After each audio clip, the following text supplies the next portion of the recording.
The biggest problem in hospital claims is not Philhealth.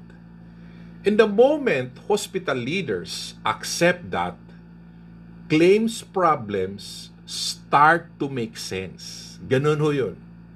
So, most hospitals believe claims fail because of circulars, audit, changing rules, or payment delays. Now, that belief is common. It is actually comfortable. But, it's a little bit dangerous because it actually stops improvement. So, ganito yan ha. Philhealth does not control how your hospital thinks. Philhealth does not design your internal system. And Philhealth does not decide on how your team will work together. It's actually the hospitals who do that. You decide on it. Now, I have worked with hospitals operating under the same Philhealth rules, same policies, same audit, same deadlines. Yet some hospitals struggle every month while others collect smoothly. Now, that tells us something important. So, if the rules are the same, then the problem is not the rule maker. Nakuha niyo po? So, returned claims are not the disease. They're actually the symptoms. So, most hospitals keep treating the fever instead of diagnosing the illness.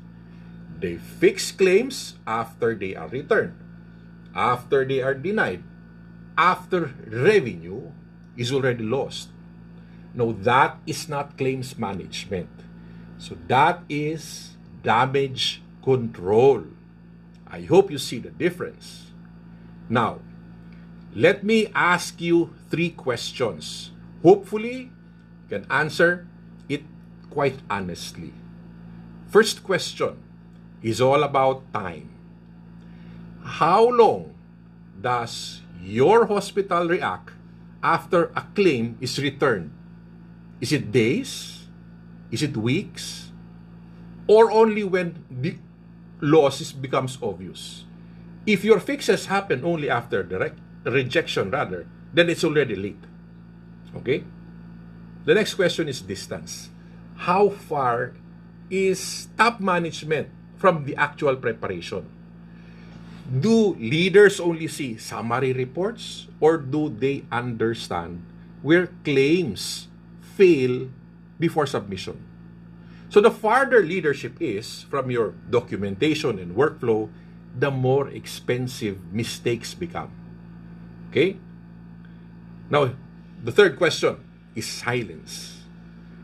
So, when a claim is denied, who speaks? Is there a real root cause discussion?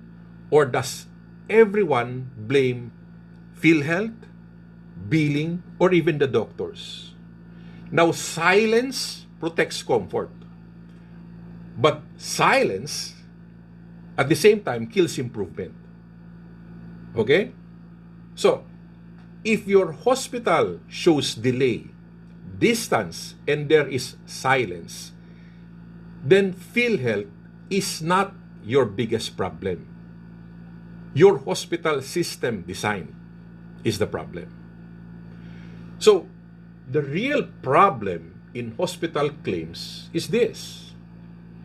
Hospitals treat claims as paperwork instead of a clinical business system. Claims are handled after discharge, after documentation, after billing, after errors already happened. Now, that approach guarantees problem. Okay? So many hospitals believe training billers harder will fix claims. But billers do not create claims quality. They just inherit it. Claims quality is created sa admission, during clinical decision, through documentation, through leadership planning. So that's long before when billing touches the chart. Okay? So, high-performing hospitals do not have fewer problems. They have earlier control. They fix claims before submission, not after rejection. That is the major difference. Okay? So, in my free session, we will break it more clearly. So, why does the hospital misdiagnose their claims problem, and where claims actually fail inside the system, and what leaders, doctors, billers, and coders must realign, and why fixing Philhealth alone will never be enough. Okay? So, my friends, Philhealth is not your biggest problem. Your claims system is. This is Coach Doc Ben. See you in our next session.